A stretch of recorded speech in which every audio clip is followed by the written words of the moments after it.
Sana may silya kayo lahat, ha? I'm sorry, ha? Yes, sir. So, right. The judiciary is the most conservative branch of government. Unlike the executive and the legislative branches, kasi nga, the judiciary is conservative. It speaks only through its orders, its resolutions, and its decisions. But the situation today is different. That is why I am making an exception. In my 10 years in this court, we have never given a statement directly through the media. But because of the tense situation, the court needs to do so. Okay? A crisis like the one the country finds itself in hates an information vacuum. Ayaw na ng crisis yung information vacuum. If those concerned do not speak up, then someone else will fill the information vacuum. The problem is, many times, the information provided by others is inaccurate or worse, even fake. Now, everyone is entitled to their opinion. The prosecution, you've heard the prosecution's position and opinion, the defense, the positions of the accused, and even some members of the public have expressed their opinion and taken a position on the matter before us. Okay? Now, okay yun. Because this is proof of a vibrant and strong democracy. That we are able to say what we want. But unlike the others who have opinions, the court does not. At this time, everyone has an opinion except the ones who will decide the case. The reason is the court first has to hear the case, determine the truth, and decide in accordance with the Constitution, with the law involved, and then the evidence presented by the parties. That is the only time that we can come up with our position through a decision. The judiciary does not decide cases based on political affiliation, public opinion, public pressure, or the passions of the moment. Again, the judiciary, the courts decide these matters only according to our Constitution, the law and the evidence presented by the parties.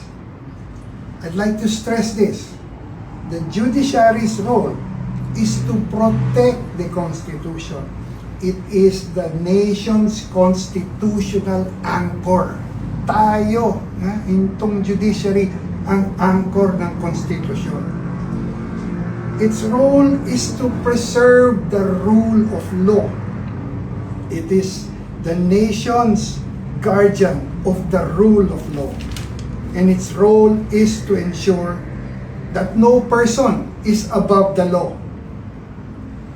Anyone from the highest ranking to the lowest citizen can be called to account. Again, as I said earlier there, the court is not a part of the political arena where members of the legislative and executive find themselves. The court has no politics. No politics. This is a court of law, guided only, sorry for the third time, the Constitution, the law applicable, and the evidence to be presented by the parties. To the general public, I just want to say this. Do not fear. Do not be anxious. Because the court, ang judikatura is here to provide a peaceful forum for the resolution of disputes inside the courtroom and not in the streets. This court, the judiciary, is here to transform conflict into ordinary or orderly legal processes para walang gulo. Transform conflict into orderly legal processes. And finally, to preserve social stability, hindi yung paghahati-hati ng ating lipunan. This is what I can guarantee you.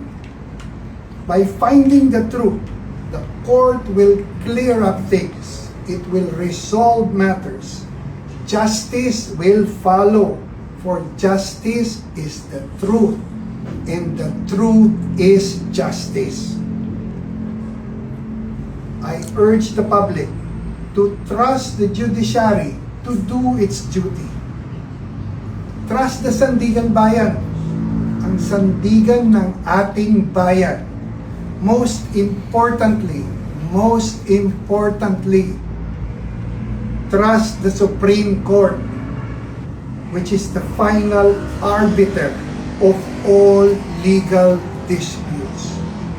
To the public, trust your Supreme Court.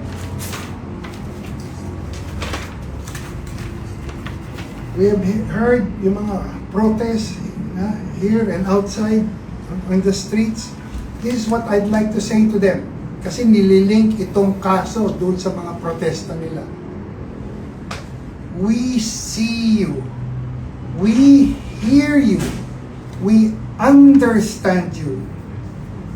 We understand yung sinisigaw nyo na dapat ang lahat ng may mga sala ay panagutin.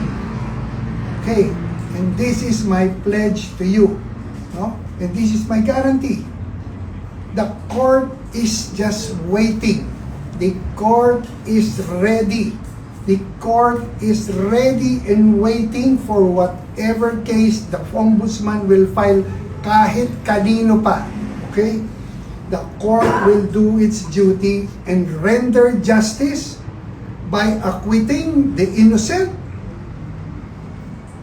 and holding the guilty accountable. That is our duty. Yung sa likod, tignan nyo. To acquit the innocent or hold the guilty accountable.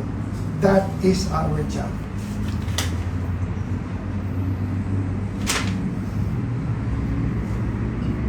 Okay.